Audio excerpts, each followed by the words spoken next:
বিশুদ্ধ বাতাসে গিয়ে প্রাণায়াম অভ্যেস করুন।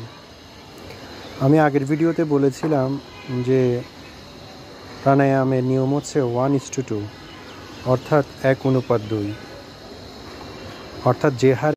অর্থাৎ যে হারে আপনি নিঃশ্বাসটা নেবেন তার দ্বিগুণ হারে নিঃশ্বাসটি ছাড়বেন। আমি দেখিয়ে দিচ্ছি।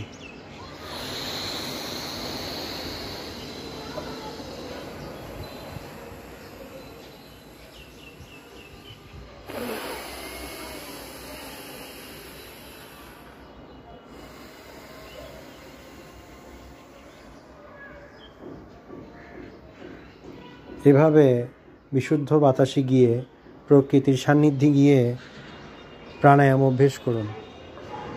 অনেক রোগ থেকে দূরে থাকবেন আপনি। খোলা আকাশের নিচে করুন, আরও ভালো হয়।